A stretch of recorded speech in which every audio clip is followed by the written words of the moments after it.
구약성경 1033쪽 이사야서 52장 13절부터 53장 6절까지의 말씀을 한 절씩 교독하시겠습니다. 보라, 내 종이 형통하리니 받들어 높이 들려서 지극히 존귀하게 되리라. 전에는 그의 모양이 타인보다 상하였고 그의 모습이 사람들보다 상하였으므로 많은 사람이 그에 대하여 놀랐거니와 그가 나라들을 놀라게 할 것이며 왕들은 그로 말미암아 그들의 입을 봉하리니 이는 그들이 아직 그들에게 전파되지 아니한 것을 볼 것이요 아직 듣지 못한 것을 깨달을 것임이라. 우리가 전한 것을 누가 믿었느냐? 여호와의 팔이 누구에게 나타났느냐? 그는 주 앞에서 자라나기를 연한 순 같고 마른 땅에서 나온 뿌리 같아서 고운 모양도 없고 풍채도 없은즉 우리가 보기에 흠모할 만한 아름다운 것이 없도다. 그는 멸시를 받아 사람들에게 버림받았으며 간고를 많이 겪었으며 질고를 아는 자라. 마치 사람들이 그에게서 얼굴을 가리는 것 같이 멸시를 당하였고 우리도 그를 기히 여기지 아니하였도다. 그는 실로 우리의 질고를 지고 우리의 슬픔을 당하였거늘 우리는 생각하기를 그는 징벌을 받아 하나님께 맞으며 고난을 당한다 하였노라. 그가 찔림은 우리의 허물 때문이요 그가 상함은 우리의 죄악 때문이라. 그가 징계를 받음으로 우리는 평화를 누리고 그가 채찍에 맞음으로 우리는 나음을 받았도다. 함께 읽습니다. 우리는 다 양 같아서 그릇 행하여 각기 제 길로 갔거늘 여호와께서는 우리 모두의 죄악을 그에게 담당시키셨도다. 아멘. 오늘도 주님의 보좌 앞으로 나오신 성도님들에게 하나님의 은혜와 평강이 함께 하시기를 축원드립니다. 또 온라인으로 함께 하시는 모든 성도님들 주님의 이름으로 축복합니다. 우리는 그리스도인의 선지자적 사명에 대하여 함께 살펴보고 있습니다. 하나님께서는 우리를 그리스도인으로 부르실 때 세 가지 직무를 주셨는데요. 첫 번째는 하나님의 말씀과 질서대로 우리의 삶과 이 땅을 다스리라는 왕의 직무입니다. 두 번째는 이 땅의 죄악들을 중보하고 이 땅을 축복하는 중보자의 사명, 즉 제사장적 사명을 주셨습니다. 또한 하나님의 말씀을 이 땅 가운데 선포하는 선지자의 사명을 우리에게 주셨죠. 그런데 세상이 혼란스럽고 교회가 핍박받는 시대에는 이 선지자적 사명을 감당하기가 쉽지 않습니다. 가장 먼저 무너지기 쉬운 부분이 바로 이 선지자적 사명이죠. 코로나로 인하여서 교회가 조롱받고 비난받는 시대에 우리는 자연스럽게 그리스도인임을 인정하는 것, 예수님의 복음을 전하는 것이 위축되게 되어 있습니다. 그래서 이 시대에 선지자적 사명을 다시 한번 상기하는 것은 매우 중요할 것이라고 생각되어집니다. 선지자는 무엇하는 사람인가? 선지자는 하나님의 말씀을 이 땅 가운데 전파하기 위해 보냄을 받은 자들입니다. 그리고 이 땅 가운데 하나님의 제단을 쌓는 자들이죠. 이 제단은 예배를 비롯하여 하나님의 공의와 정의가 흐르는 하나님의 나라를 세우는 것입니다. 또한 하나님의 영광과 이름이 나타나도록 기도하는 사명을 받은 자들이 바로 선지자입니다.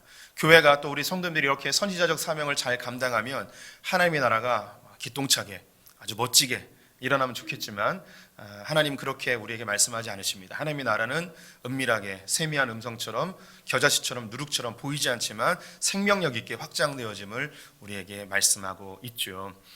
그러다 보니 우리가 이 선지자적 사명을 감당하는 게 결코 쉽지가 않습니다. 눈에 잘 보이지 않고 효과도 없는 것 같고 열매도 없는 것 같아서 우리가 하나님의 말씀을 증거하고 또 믿지 않는 자들에게 가까운 사람들에게 말씀을 전하는 것, 하나님 나라를 증거하는 것 우리가 소홀히 여길 때가 많이 있습니다. 이럴 때 이사야 선지자를 우리가 지난주에 만났는데요. 이사야 선지자가 하나님의 성전에 들어갔을 때 하나님의 영광을 보게 됩니다. 그때 내 입술이 부정합니다 라고 이야기하며 죽음의 공포를 느끼게 되죠. 그때 하나님께서 그 입술을 정결케 하시며 누가 나를 위해 가고 내가 누구를 보낼고 할 때에 주님 내가 여기 있습니다 나를 보내소서 하며 선지자적 사명을 재확신하고 하나님의 말씀을 증거하는 삶을 살게 되어집니다. 이렇게 자기의 입술에 숯불을 대서 정결케 되어져 제 사명을 확인한 이사야의 모습이 곧 한국교회의 모습과 유사함을 말씀드렸습니다. 이 코로나는 다른 모든 전 세계에 동일하게 코로나가 일어나지만 특별히 한국 사회에서 이 코로나는 교회를 정결하게 하는 수단이 되어짐을 우리가 분명히 깨닫습니다. 교회가 가장 큰 피해를 보고 있고 조롱과 비난의 대상이 되고 있습니다. 그 이유는 교회가 지금까지 무엇인가 잘못하고 있었기 때문이죠. 하나님 앞에 징계를 받고 있다고 할 수 있겠습니다. 이때 우리는 회개하고 하나님 앞에 주님 우리가 복음의 본질, 교회의 본질을 되찾겠습니다라는 그런 우리의 사명의 재확인의 작업이 지금 일어나고 있습니다. 이렇게 주님 우리가 여기 있습니다. 우리를 다시 사용해 주십시오 라고 반응하면 하나님이 잘했다, 착하고 충성된 종아, 내가 부흥을 허락해 주겠노라, 뭐 이렇게 반응하면 좋겠는데, 이사야에게도 하나님 반응하시기를 네가 가서 이야기해도 사람은 듣지 않을 거다, 귀가 막히고 눈이 가리워져서 듣지 않을 것이다 라고 이야기하십니다. 우리에게도 마찬가지일 거예요. 우리 성도님들이 이 세상에 나가서 하나님의 복음을 전한다면 세상이 듣느냐? 아니, 들을 겁니다. 듣지 않을 겁니다. 오히려 더 예전보다 더 심각하게 복음과 교회를 배척하는 시대가 되어지겠죠. 만약에 우리 성도님들이 이사야라면 네가 가서 얘기해도 사람들이 안 들을 거다라고 그렇게 하나님께 이제 말씀을 들었다면 성도님들이 가서 전하시겠습니까? 반대로 이야기하겠습니다. 이 코로나 시대에 교회가 비난받고 조롱받는 시대에 우리 성도님들은 여전히 복음을 전하시겠습니까? 1부 때는 아멘이 있었는데 3부 때는 없어요. 2부 때는 다시 물어보니까 억지로 하시더라고요. 2부 때는 고집을 부르시는지 아니면 순종하시는지 보겠습니다. 가서 복음을 전하시겠습니까? 감사합니다. 눈빛은 흔들리고 있는데 안 하면 맞을 것 같으니까 하시긴 하셨는데, 이사야가 전했던 복음의 내용은 이스라엘 백성들이 바벨론에 의해서 멸망한다는 것이었습니다. 그리고 포로로 끌려간다는 거예요. 나라가 멸망한다는 이야기를 들었을 때 사람들이 그 누가 환영을 하겠습니까? 30여 년 동안 사역했는데 조롱과 멸시를 받으며 이사야 선지자는 사역을 했죠. 그런데 그게 끝이 아니라고 이야기해요.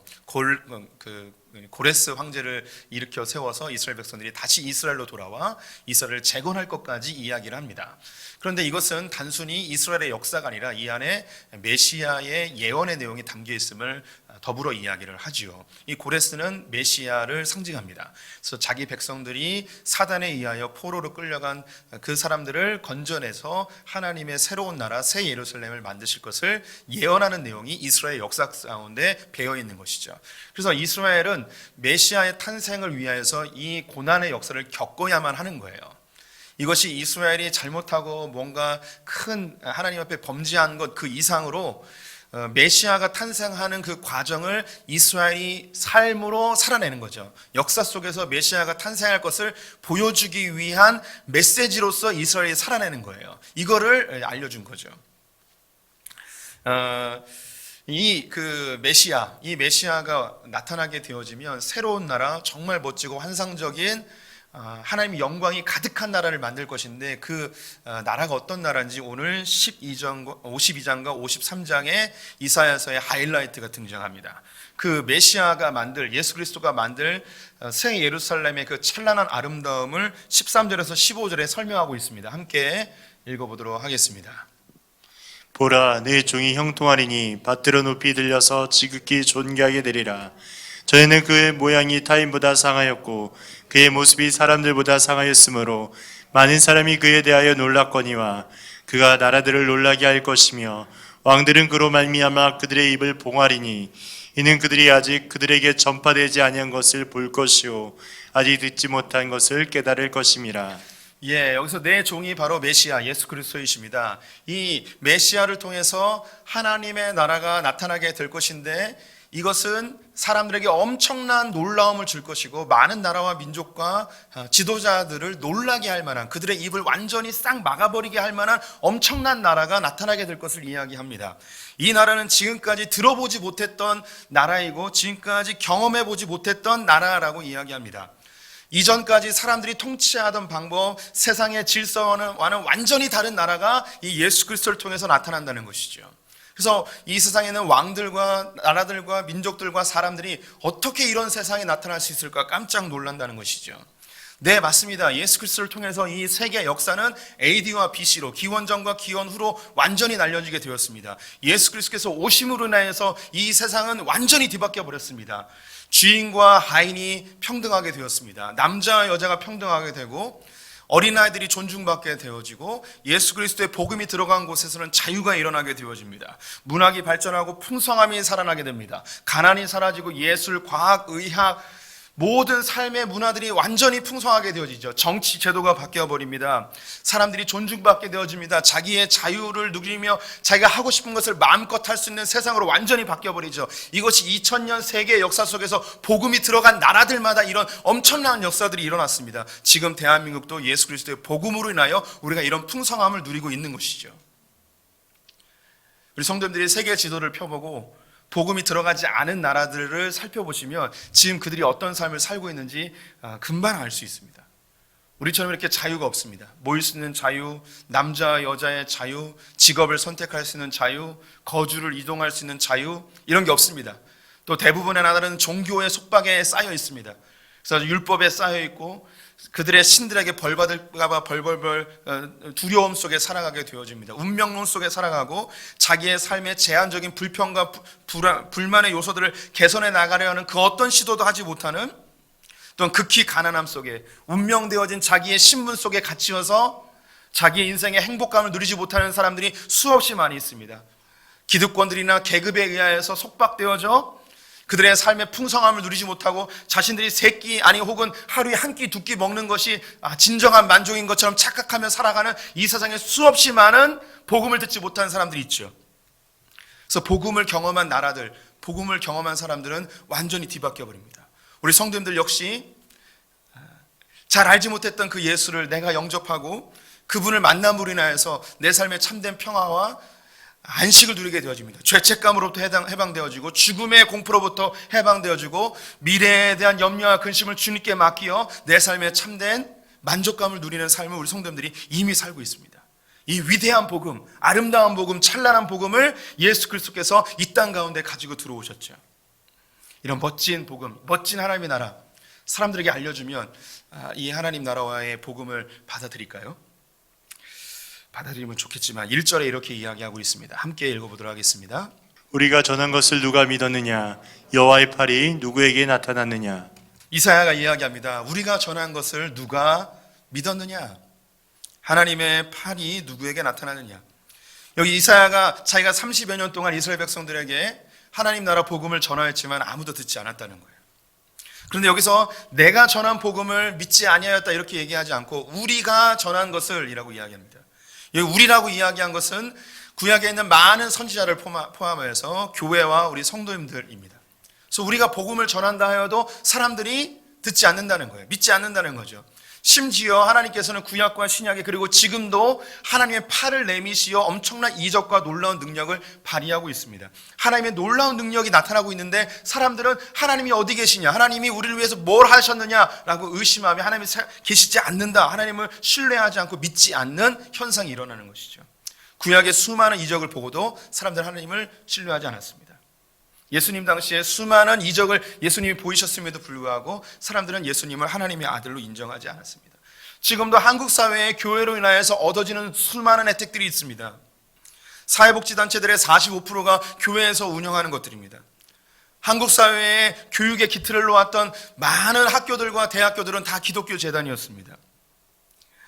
여성들에게 글을 알려주고 여성의 인권을 세워준 것이 교회였고 어린이들을 존귀히 여긴 것이 바로 교회였습니다. 교회가 지금도 수많은 선한 영향력들을 이 사회에 끼치고 있지만 사람들은 교회에 대해서 여전히 부정적이고 배척합니다.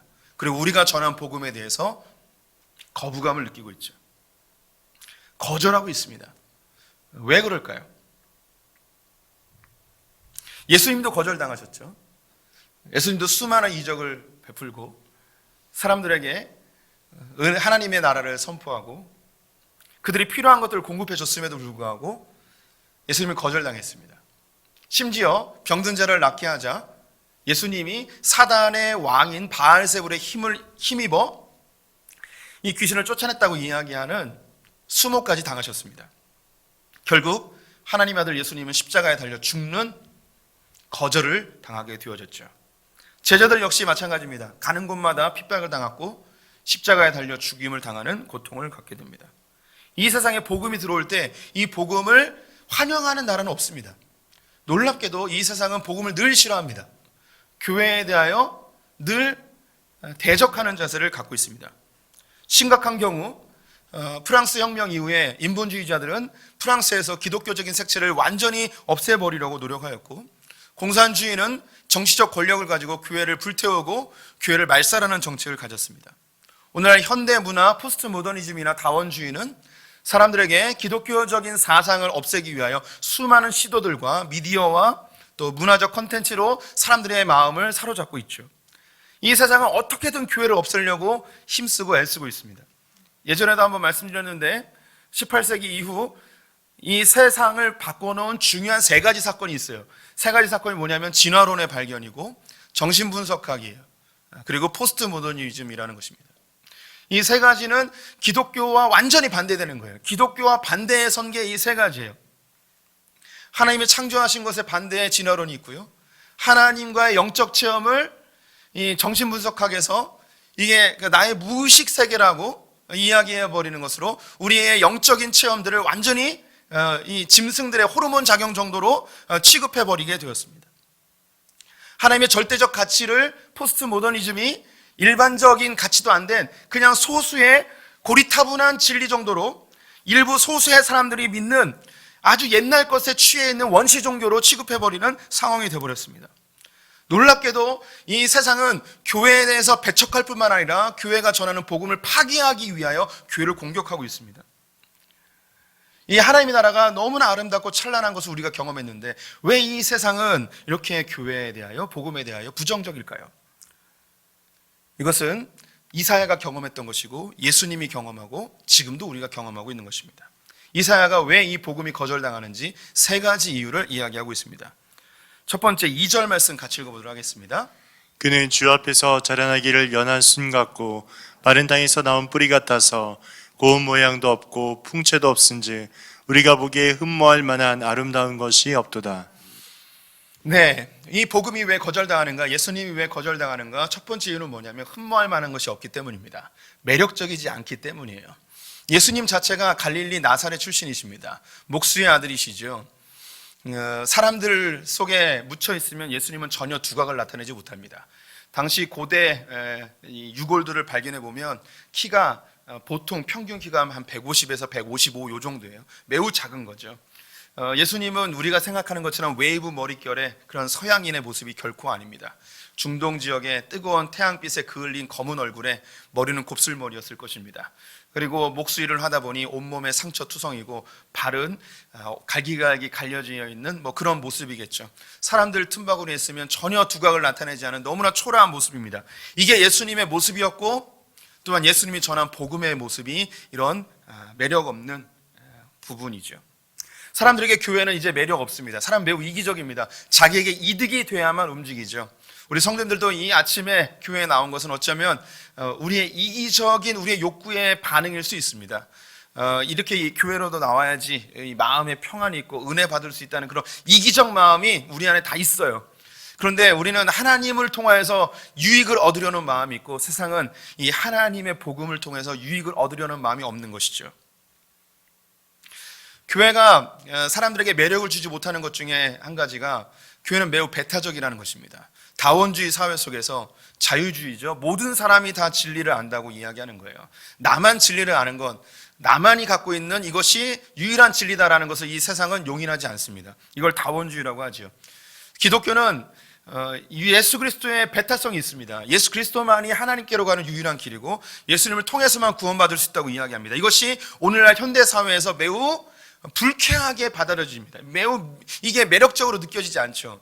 왜 그렇게 고리타분하게 꽉 막혀 있냐? 너도 구원이 있고 저 사람도 구원이 있다고 이야기하면 얼마나 포용적이고 평화롭게 살 수 있는 아주 젠틀한 거 아니냐? 근데 왜 너희들은 예수만 믿어야지 구원받느냐라는 이러한 모습이 사람들에게 거부감을 많이 주고 있습니다.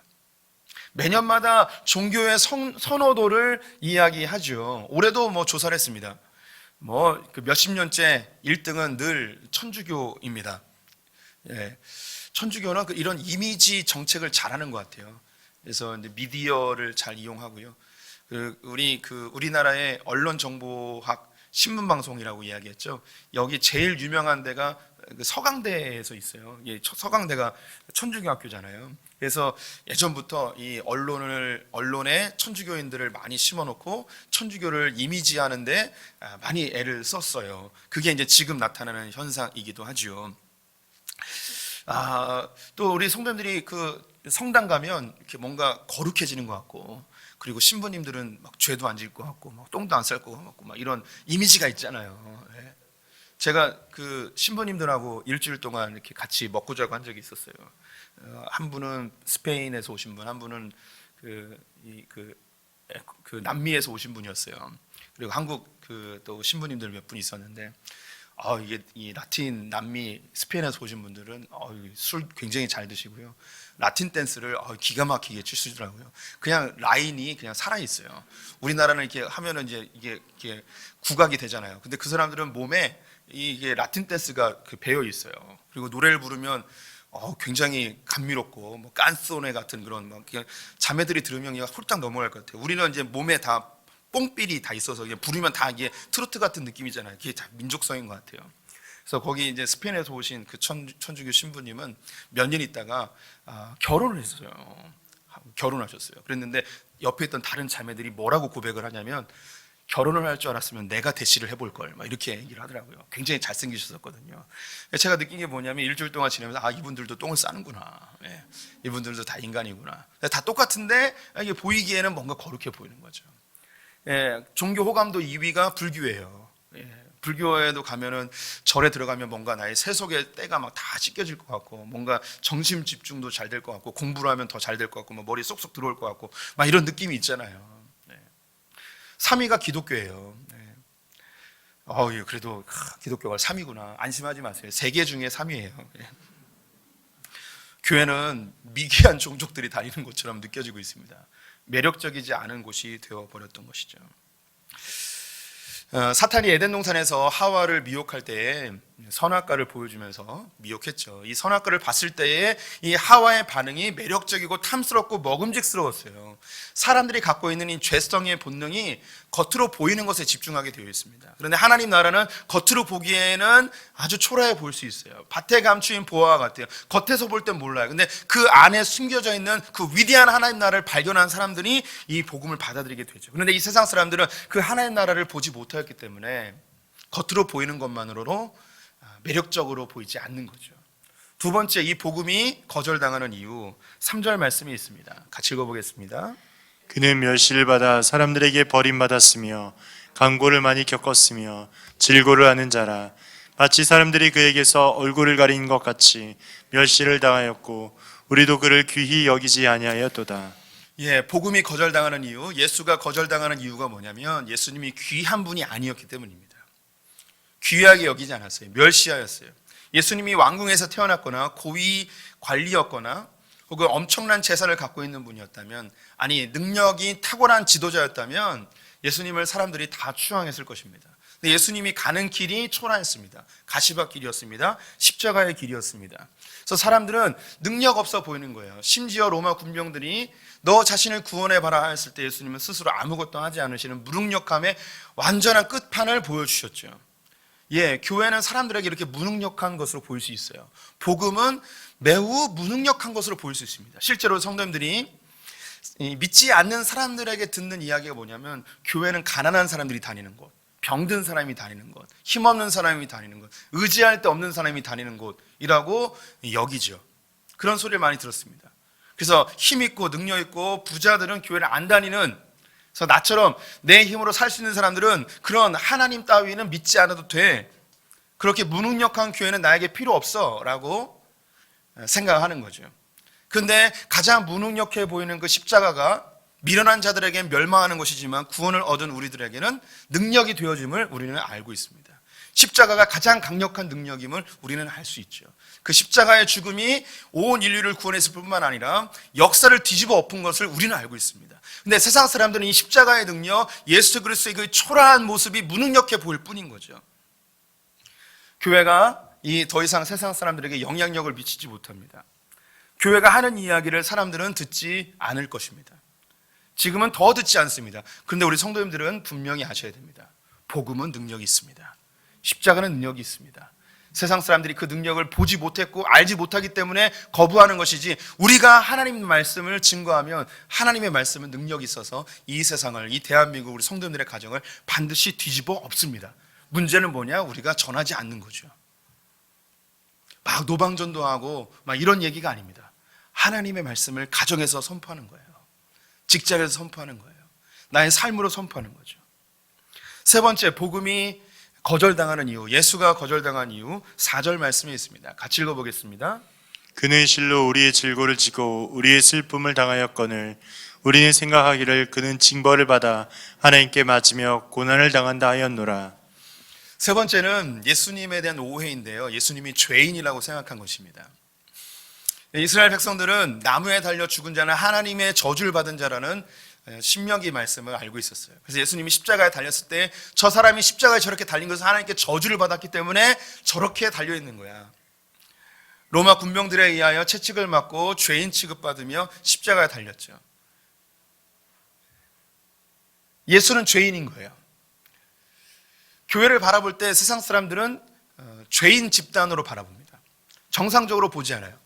교회가 이 사회에 준 엄청난 선한 영향력들이 있음에도 불구하고 교회가 저지른 연약함들, 그들의 죄들, 허물들을 침소봉대하여 교회 전체가 범죄의 집단인 것처럼 취급해버리는 상황이 있습니다. 우리 성도님들 예전에 또리 장군이라는 만화를 본 적 있으신가요? 아시는 분들은 늙었다는 뜻이에요. 이 또리 장군에 보면 공산당하고 또리 장군하고 싸우는 게 나와요. 그럼 이 공산당을 어떻게 이 만화에서 묘사했냐면 공산당 군인들은 늑대예요. 김일성은 돼지예요. 그래서 여기 계신 많은 분들이 어린 시절에 공산당들은 머리에 뿔나 있고 늑대처럼 생겼을 거라고 그렇게 생각했어요. 미디어가 준 이미지이죠. 그래서 이 세상에서 교회를 잘 모르고 교회를 가까이 하지 않은 사람들은 세상의 미디어나 뉴스나 사람들의 소문에 의하여 교회에 대한 매우 부정적인 이미지를 가지고 있습니다. 잘 알지 못하면서 부정적인 선입견이 확 들어와 있는 거죠. 한 번은 제 큰아들이 와서 저에게 해준 이야기가 있습니다. 자기 친구들이 자기에게 물어봤대요. 자기가 목사 아들인 걸 알기 때문에. 뭐라고 물어봤냐면, 재원아, 너도 나중에 니네 아버지 교회 물려받을 거니? 라고 이야기한 거예요. 제 아들은 목회를 할 마음도 없는데 친구들은 네 아버지 교회를 네가 물려받을 거니? 라고 물은 거죠. 그럼 이 아이들은 무슨 생각하냐면 모든 교회는 아버지가 아들에게 물려주는 것이라고 그렇게 생각을 하고 있는 거예요. 제가 35세 담임 목회를 시작했죠. 그래서 제가 다른 곳에 가서 소풍교회 목사입니다라고 그러면 처음에 부목사님인가 봐요. 먼저 물어봐요. 아니요, 담임 목사입니다라고 합니다. 그러면 10명 중에 9명은 저에게 뭐라고 묻냐면 아버님이 목사님이신가요? 라고 물어봐요. 젊은 나이에 담임 목사가 됐으니까 얘가 능력으로 얘가 정상적인 방법으로 목사가 된 게 아니라 아버지한테 물려받았겠거니라는 그런 선입견을 갖고 있는 거죠. 예수 안 믿는 사람들은 목사를 거의 대부분 사기꾼으로 생각을 합니다. 교회에 사람들 끌어모아가지고 헌금 내서 자기 뱃속을 채우는 그런 사람 정도로 생각을 하는 거죠. 또 어떤 분들은 목사가 여신도들을 휘어잡는 그런 성범죄자로 취급하는 경우들도 있어요. 그런 눈으로 보지 마세요.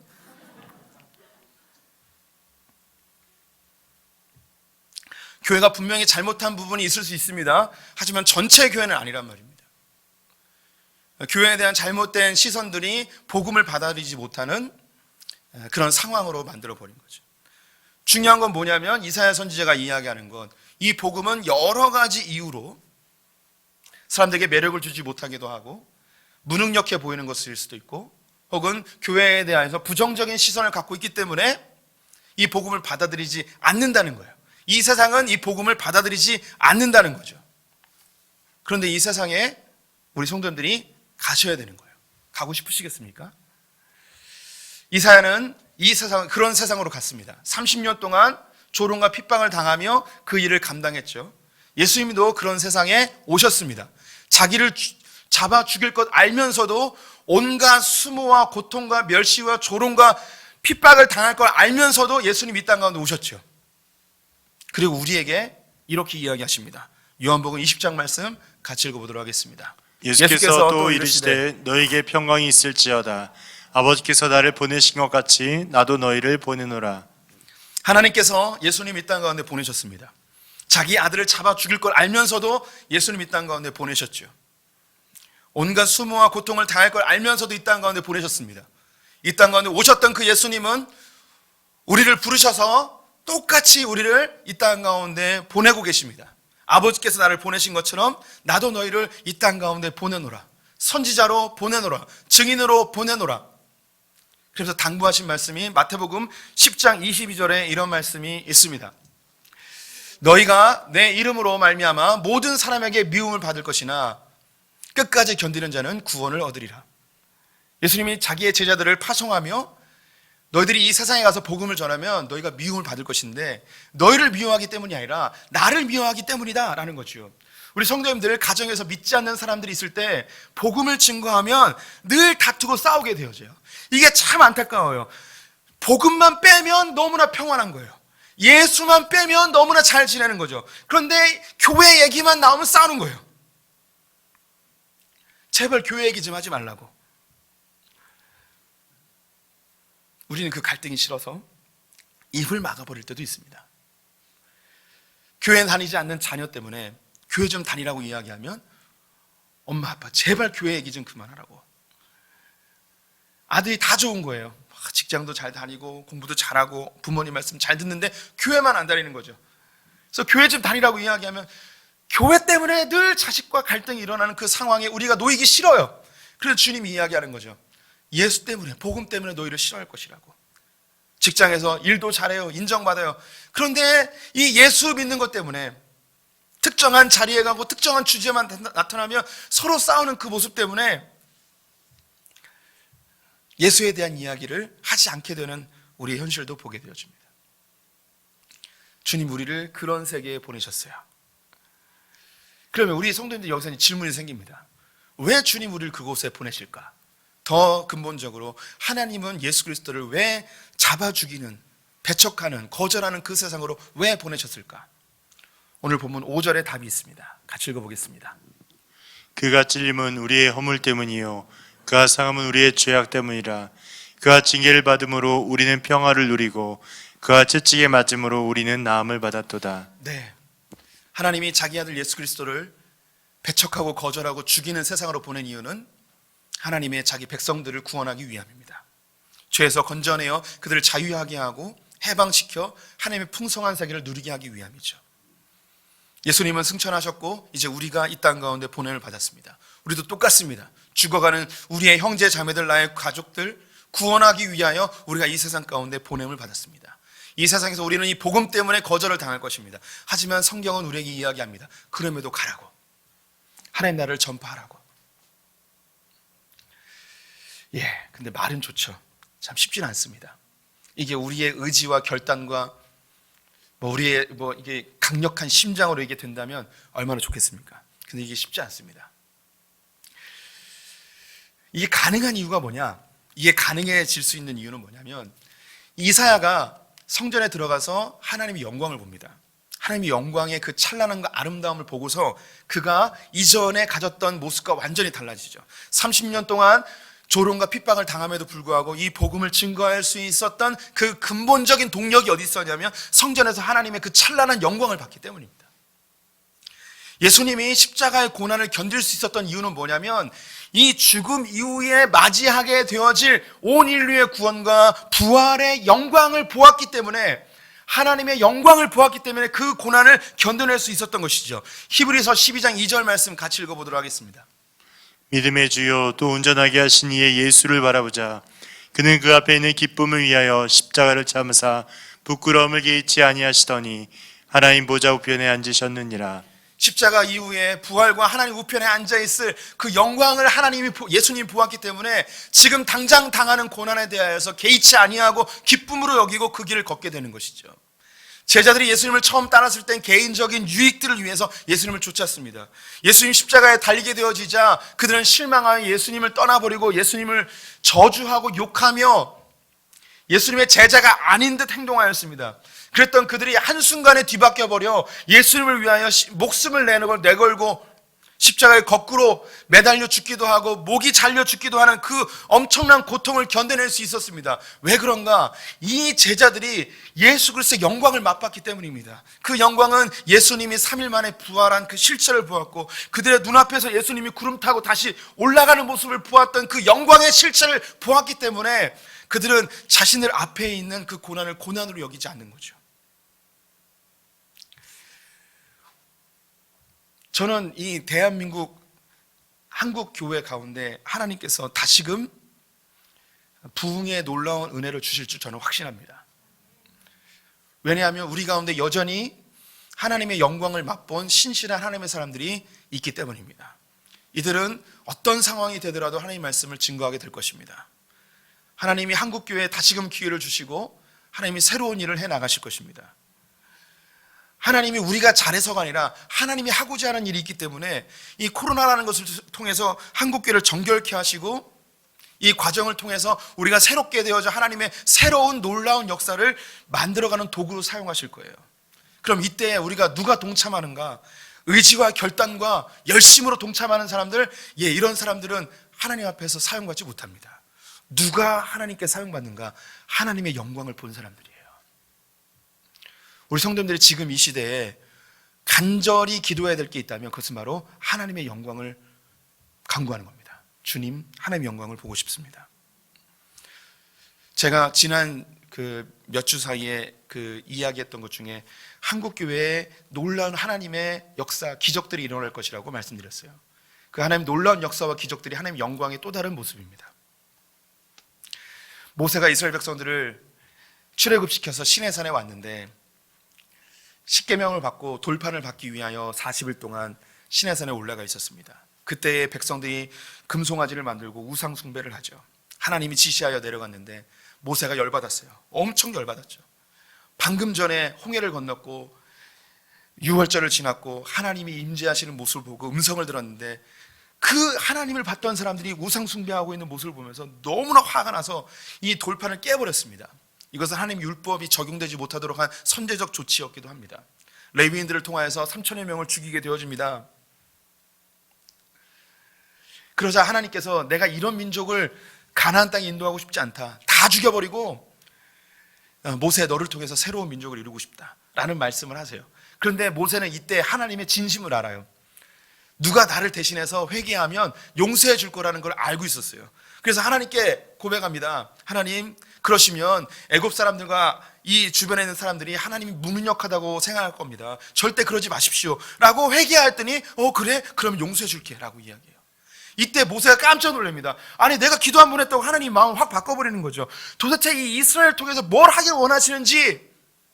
그때 시내산에서 모세가 하나님께 기도를 합니다. 뭐라고 기도하느냐? 출애굽기 33장에 하나님 주의 영광을 보고 싶습니다. 여기서 주의 영광을 보고 싶다는 건 뭐냐면 왜 이스라엘을 이 애굽에서 건져내서 이런 엉망진창인 이스라엘을 통해서 굳이 주님께서 끌고 가서 가나안 땅으로 인도에 들어가길 원하시는 주님의 계획이 뭡니까? 주님의 뜻이 뭡니까? 주님의 영광이 뭡니까? 이걸 알고 싶었던 거예요. 그때 하나님 영광을 보이시고 얼굴이 빛처럼 변하죠. 이때 모세가 완전히 바뀌어버려요. 그리고 40년 동안 백성들을 향해서 분노하지 않고 엉망진창인 그놈들을 데리고 가나안 땅 입구까지 인도해 갑니다. 그리고 가나안 땅에 들어가지 못함에도 불구하고 분노하지 않고 하나님께서 그의 목숨을 거두어 가시도록 그를 내어주죠. 이게 하나님의 영광을 경험한 사람의 반응이에요. 고난이 아닌 거예요. 하나님이 무슨 일을 할지 보았기 때문에 그는 그 과정에 겪는 그 모든 어려움들을 어려움으로 여기지 않는 거죠. 우리는요 하나님의 영광을 이미 보았어요. 그 영광이 뭐냐? 우리의 인생 전체를 이끌어서 결국은 하나님께서 저 새 예루살렘의 새 하늘과 새 땅에서 우리가 혼인잔치에 참여하여 하나님의 놀라운 역사를 경험할 것을 우리가 말씀을 통하여 경험했습니다. 그래서 주님이 이야기하는 거죠. 우리의 삶에 나타나는 이 고난이 더 이상 고난이 아닌 거예요. 그래서 유익이 되는 거죠. 그래서 지금 이 현실 속에서, 코로나의 현실 속에, 이 한국교회의 현실 속에 조롱받고 비난받고 복음이 받아들여지지 않는 이 상황 속에 우리 성도님들이 간구할 것이 있다면 이거예요. 주님, 주의 영광을 보여주십시오. 한국교회 가운데, 이 소품교회 가운데, 우리의 가정 가운데 주님 계획하신 주님의 영광을 보여주십시오. 그러면 그 과정 속에 겪는 어려움들을 우리가 능히 이길 수 있습니다. 제가 이 출애굽기 모세의 말씀을 신학하기 바로 직전에 이 말씀이 제 마음에 꽂혔어요. 그래서 주님께 늘 기도했습니다. 주의 영광을 보고 싶습니다. 목회를 결단하는 건 결코 쉬운 일은 아니었습니다. 주님이 부르셨지만 저의 결단도 있어야 되는데 많은 것을 포기해야 되고 이 세상에서 목사로 취급받는 것이 결코 아름다운 그런 것만 아닙니다. 뭔가 결단이 있어야 됐어요. 주님, 주의 영광을 보여주십시오. 그럼 제가 목회를 하겠습니다. 그때 저는 저에게 개인적인 하나님의 영광을 보여주셨고 그 길을 걷고 있고, 이 목회의 현장 속에 나타나는 모든 어려움들, 그때그때마다 힘든 경험이 있죠. 하지만 더 이상 이것은 저에게 고난이 아닙니다. 이것은 저에게 유익이고 하나님께서 저를 통해 이루실 그 아름다운 그 결국을 이루는 그 과정일 뿐인 것이죠. 우리 성도님들, 지금은 하나님의 영광을 간구할 때입니다. 이 복음이 거절당하는 시대에 하나님 영광을 보고 끝까지 믿음 지키는 분들 되셨으면 좋겠습니다. 로마서와 디모데후서 말씀 보시면서 설교를 마무리하겠습니다. 함께 읽겠습니다. 내가 복음을 부끄러워하지 아니하노니 이 복음은 모든 믿는 자에게 구원을 주시는 하나님의 능력이 됨이라. 먼저는 유대인에게요 그리고 헬라인에게로다. 그러므로 너는 내가 우리 주를 증언함과 또는 주를 위하여 갇힌 자 된 나를 부끄러워하지 말고 오직 하나님의 능력을 따라 복음과 함께 고난을 받으라. 아멘. 아멘. 기도하겠습니다. 하나님, 환난과 핍박 중에도 성도들은 신앙을 지키며 이 복음을 대한민국 동방의 작은 나라까지 전파해 주었습니다. 한국에 이 복음이 들어올 때 수많은 거절과 핍박 속에서도 목숨 내건 우리의 선교사님들이 계셨기에 이 아름다운 복음의 영광과 찬란함과 풍성함을 지금 우리가 경험하고 있습니다. 하나님, 우리가 빚진 마음을 가지고 이 복음을 증거하게 하시되 하나님, 우리에게 주의 영광을 보여주시옵소서. 이 복음을 통하여서 이룩할 하나님의 찬란한 결국을 보여주시옵소서. 또한 이 대한민국 교회와 소풍교회를 통하여 이루실 하나님의 위대한 역사를 우리에게 보여주시옵소서. 그래야 우리가 당하는 어려움과 고난이 단순한 고통이 아닌 우리의 큰 유익임과 그 과정임을 깨달아 마지막에 구원에 동참하는 자들 다 되게 하여 주시옵소서. 하나님, 간절히 사모합니다. 주의 영광을 이 땅 가운데 보여주시옵소서. 지금 우리 주 예수 그리스도의 은혜와 하나님 아버지의 무한하신 사랑과 성령의 교통하심이 하나님의 영광을 바라보며 우리에게 주어진 이 복음 증거 사역을 끝까지 감당하기로 결단한 소풍의 모든 성도들과 우리의 다음 세대와 북에 있는 우리 형제 자매들, 열방의 선교사님들 위해 지금부터 영원토록 함께 있을지어다. 아멘.